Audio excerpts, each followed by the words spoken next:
अस्तु, एतत् स्पष्टम् इदानीं। तर्हि अग्रे चलामः। कश्चन प्रश्नः इदानीं पृच्छन्तु कृपया। कश्चन प्रश्नः अस्ति? अस्तु, अग्रिमम् उच्चारणस्थानं स्वीकुर्मः। पुनः किम् अस्ति? ऋतुलसानां दन्ताः। किम् उच्चारणस्थानम् अस्ति अस्माकं? दन्ताः।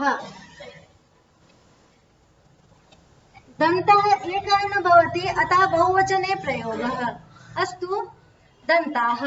दन्ताः इति उच्चारणस्थानं केषां? ऋ तु ल सानां। केषां? ऋतुलसानां दन्ताः इति अस्माकं सूत्रम्। तो ऋतुलसानां दन्ताः। अत्र एकः अवधेयः विषयः। अत्रापि इतरेतरयोगद्वन्द्वसमासः। अस्य विग्रहः भविष्यति। अस्यापि विग्रहः इत्युक्ते आच। आच इति किमर्थम्? आतुरिकारस्य रूपं भवति इति अस्माभिः इदानीं दृष्टम्। तो किन्तु री इति यः वर्णः अस्ति, री वर्णः, सः भाषायां प्रायः तस्य बहु उपयोगः न दृश्यते। तस्य केवलम् एकमेव रूपम् इदानीं यावत् दृक्पथम् आयातं, ऋकारः। यथा वर्ण को अगर हमको बोलना होता है तो हम उसमें कार लगाते हैं, यथा ककार, अकार, इकार। वैसे ही ऋकार, यही प्रयोग सिर्फ दिखता है हमको। इसके अलावा ऋकार घटित कश्चन अन्य प्रयोगः न दृश्यते। अतः ऋ जो है ये भाषा में बहुत प्रचलित वर्ण नहीं है, इसलिए इसका रूप भी नहीं चलता, ये कह सकते हैं हम। किंतु रि और ऋ का सवर्ण संज्ञा होती है। इदानीम् अस्माभिः उक्तं रील् रि वर्णयोर् मिथा सावर्ण्यम्। रि और ऋ जो है वो सवर्णी होते हैं, इसलिए ऋकार का रूप भी ऋकार की तरह ही चलेगा। तो अस्य विग्रहः कः भविष्यति? आच। अस्यापि विग्रहः। एतदपि अवधेयं, विशिष्टमस्ति एतत्। आच तुश्च, पुनः तुश्च, तुश्च लश्च सश्च। आच तुश्च लश्च सश्च इति ऋतुलसाः। तेषां ऋतुलसानां किमुच्चारणस्थानं भवति इत्युक्ते दन्ताः इति। इदानीम् आ इत्यनेन कस्य ग्रहणं? ऋकारस्य ग्रहणं। कस्य ग्रहणं? ऋकारस्य। पुनः तु इत्यनेन कस्य ग्रहणं? तवर्गस्य। पुनः लश्च इत्यनेन यवल द्विधा, मया उक्तमासीत् यावल इति त्रयाणामपि वर्णानां भेदद्वयं भवति। यतः अत्रापि लकारेण अननुनासिकः लकारः, अनुनासिकः लकारश्च स्वीकरिष्यते। पुनः सश्च इत्यनेन दन्त्यसकारः। दन्त्यसकारः इति उच्यते, एतदर्थमेव उच्यते यतोहि अस्य सकारस्य उच्चारणस्थानं किम्? दन्तः भवति। अस्य सकारस्य उच्चारणस्थानं दन्तः भवति, अतः दन्त्यसकारः इति उच्यते। तो ऋ इत्यस्य कति भेदाः सन्ति? मिताली जी वदिष्यन्ति? आम्, बहु शोभनम्। ऋ इत्यस्य 12 भेदाः। पुनः तवर्गेण कस्य ग्रहणं? वदेत् कश्चन? बहु शोभनम्। त, थ, द, ध, न एतेषां। पुनः लश्च इत्यनेन लकारद्वयस्य, पुनः सश्च इत्यनेन स। तो एवं प्रकारेण 12 ऋकाराणां तकारस्य, थकारस्य, धकारस्य, धकारस्य, नकारस्य, लकारस्य, अननुनासिकस्य, पुनः अनुनासिकस्य लकारस्य, पुनः सकारस्य च दन्तः इति उच्चारणस्थानं भवति, दन्त उच्चारणस्थानं भवति। अस्तु, स्पष्टं वा? कश्चन प्रश्नः? अग्रे चल आं ममता जी वदन्तु। सकारस्य अनुनासिक अननु नहीं सकारस्य न भवति, किमर्थं न भवति? नहीं यतोहि तथा भाषायां प्रयोगः न दृष्टः इदानीं यावत्, अतः एव तस्य भेदः तथा न लिखितः। एतत् ह्रस्व अकारस्य 18 भेदाः यः लिखित्वा दर्शितः खलु, तस्य प्रयोगः पूर्वम् आसीत्। वैदिकोच्चारणेषु इदानीमपि दृश्यते, स्वरितम् उच्चारणीयं, तो उदात्तम् अनुचरणीयम्, अनुदात्तं करणीयं, तथा तस्य सिम्बल् अपि अस्ति, हस्तेन तत् दर्शयन्ति अपि उच्चारयित्वा। एवं हस्तचालनं भवति खलु वेदपाठे, तत् किं भवति, तत् स्वरं ज्ञापयितुम् एव तदस्ति। भेदाः तेन ज्ञाप्यन्ते, यत् अत्र अनुनासिकभेदः, अत्र स्वरितभेदः, उदात्तभेदः, अनुदात्तभेदः, स्वरितभेदः एवं क्रियते।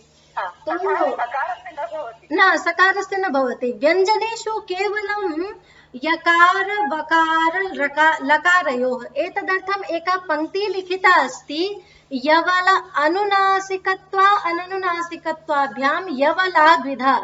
एषा पङ्क्ति अग्रे आयास्यति, इत्युक्ते अनुनासिकत्व धर्म कारणेन अननुनासिकत्व धर्म कारणेन य व ल इत्येतेषां भेदद्वयं भवति, द्वौ भेदौ भवतः। जी जी, अन्य कश्चन प्रश्नः? महोदय, इतरेतर योगद्वन्द्व समासमध्ये किं कथं भवति? वदामि। इत्युक्ते द्वन्द्वसमासः कः भवति? सामान्येन बहूनां पदानां यत्र समासः, समासेषु सर्वत्र बहूनि पदानि दृश्यन्ते, किन्तु प्रायः कस्यचित् अर्थस्य प्राधान्यं भवति। यथा राज्ञः पुरुषः इति अस्ति, अत्र किं वयं वक्तुम् इच्छामः? राजा का पुरुष, तो तर्हि अत्र पुरुषार्थस्य प्राधान्यम्, उत्तरपदस्य अर्थः प्रधानं भवति। किन्तु द्वन्द्वसमासे किं भवति? उभयपदार्थ प्रधानो द्वन्द्वः इति उच्यते। यथा रामश्च कृष्णश्च इति रामकृष्णौ इति प्रयोगः भवति, तो अत्र राम इस अर्थ का भी प्राधान्य है, ये भी अर्थ प्रधान है, और कृष्ण ये अर्थ भी प्रधान है, दोनों ही अर्थ यहाँ पे प्रधान है। इसलिए जहाँ पे उभय पदार्थ प्रधान हो वो द्वंद्व कहा जाता है। यद्यपि उभय ये दो पद सामान्य समास में होते हैं, किंतु अगर बहुत सारे पद हो तो बहुत सारे पदों का अर्थ भी प्रधान ही होना चाहिए।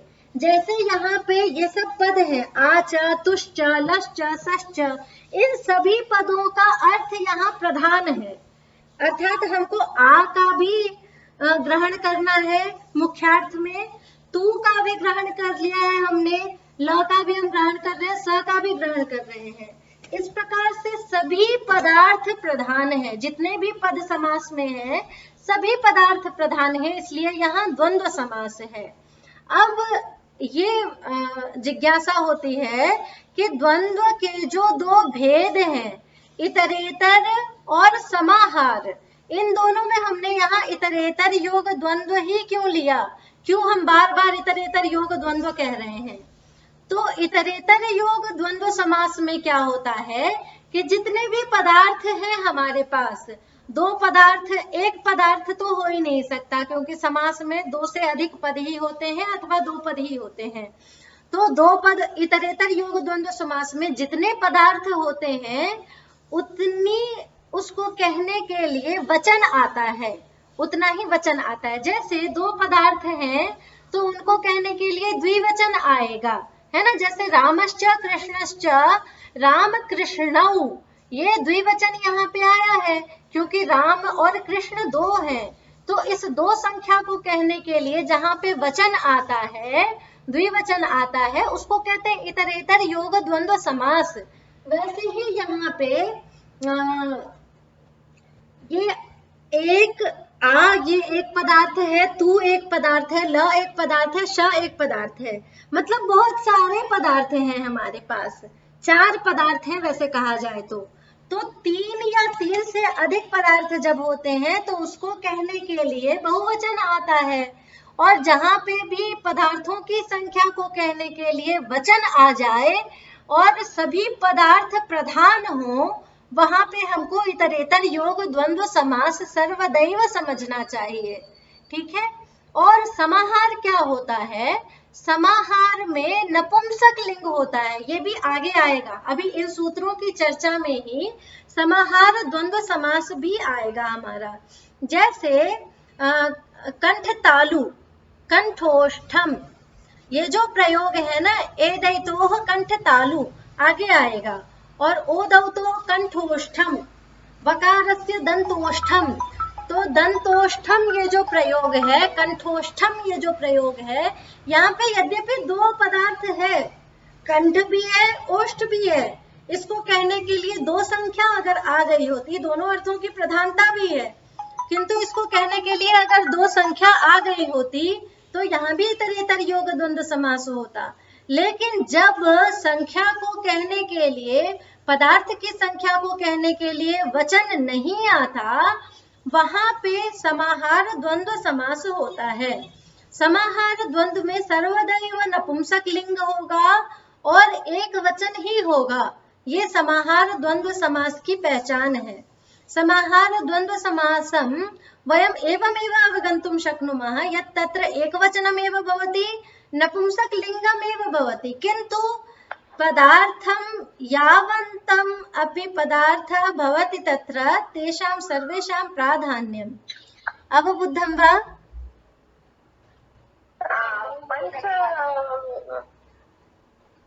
महोदय, पञ्च किं उक्तवती तत्र एकवारं दर्शयति वा? किम् इत्युक्ते? ऋतुलसानां दन्तः, तत् सम्यक् अभवत्। मम मोबैल् बहु प्राब्लम्। जी जी, ऋतुलसानां दन्तः इत्युक्ते आच तुश्च। पश्यन्तु एकवारम् एतत्। तदनन्तरं न जातम्, इदानीं करणीयम्। इदानीं न जातं, यतोहि मध्ये एव चर्चा आसीत् अत्र इतरेतर योग द्वन्द्व समासः कथम् इति। अग्रे चलामः इदानीम्। अग्रिमम् उच्चारणं प्राब्लम् न दृश्यते एव। ओहो, बहु समस्या जायमाना अस्ति। जी, बहु समस्या। अतः पृष्टवती किम् उक्तवती वा इति। नहीं, एतत् न उक्तवती इदानीम्। अस्तु, अग्रे चलामः तर्हि। अग्रिमम् उच्चारणस्थानम् अस्माकम् अस्ति ओष्ठौ इति। ओष्ठौ इति तु वयं सर्वे जानीमः, प्रचलितम् अस्ति। ओष्ठौ इति। ओष्ठौ किमर्थम् उक्तं? यतोहि ओष्ठद्वयं भवति खलु अस्माकं, तो ओष्ठौ एकेन ओष्ठेन उच्चारणं न शक्यते। ओष्ठद्वयोः एव तत्र प्रयोगः भवति। यथा उ, प, फ इति वदामः चेत् द्वयोः एव सहकारः तत्र भवति। अतः ओष्ठौ इति उच्चारणस्थानम्। ओष्ठम् इति उच्चारणस्थानं नास्ति। ओष्ठौ इति उच्चारणस्थानं। केषाम्? उ, पू, अत्र अवधेयम्, एतत् पू अस्ति दीर्घः। उ, पू पद्मानीयानाम्।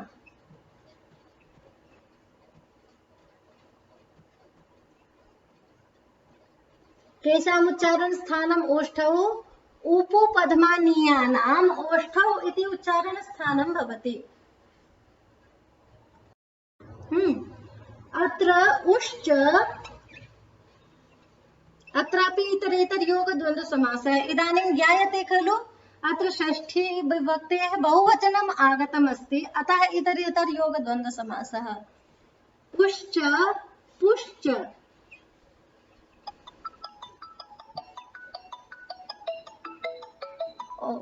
समयः जातः अद्य।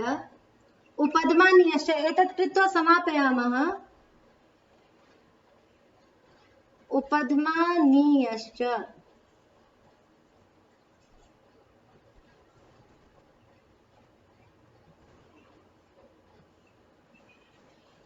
पुश्च, पुश्च, उपद्मानीयश्च इति उपपद्मानीयाः, तेषाम् उपपद्मानीयानाम्। इदानीम् अत्र उ दीर्घः कथम् आगतः इति चेत्, अत्र पु इति पवर्गस्य बोधकः पु, पुनः अत्र अस्ति उपद्मानीयः।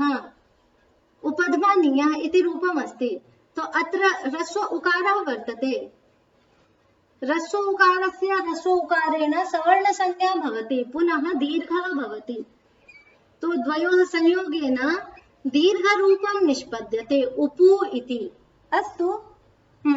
तो अत्र उश्च पुश्च उपध्मानीयश्च। इदानीम् उश्च इति स्पष्टम्। अनेन उकारस्य ग्रहणम्, उकारस्य कति भेदाः? 18 भेदाः। पुनः पुश्च इत्यनेन पवर्गस्य ग्रहणम्, पवर्गः ज्ञायते प फ ब भ म इति। पुनः उपध्मानीयः इति नूतनः शब्दः अस्ति। तो उपध्मानीय संज्ञा भवति प फ इति वर्णद्वयेन सह प फ इत्यनेन इत्यतः प्राग् यदा अर्धविसर्गः भवति, अर्धविसर्गः एवं लिख्यते, अर्धविसर्गः। प से पहले जब अर्धविसर्ग हो और फ से पहले जब अर्धविसर्ग हो तो उसकी उपध्मानीय संज्ञा होती है। एतद् वयम् अग्रे पठिष्यामः यद्यपि, तथापि अत्र ज्ञाप्यते प फ इति पफाभ्यां प्रागार्ध विसर्ग सदृशः उपध्मानीय। तो प और फ इसका उच्चारण ऐसे करेंगे, प फ। एवं अस्य उच्चारणं भवति। तो उकारस्य 18, पुनः पवर्गस्य, पुनः उपध्मानीयस्य च उच्चारणस्थानं भवति ओष्ठौ इति। अस्तु, तर्हि एतावदेव त्यजामः। अत्र समयः जातः अद्य। कश्चन प्रश्नः अस्ति वा?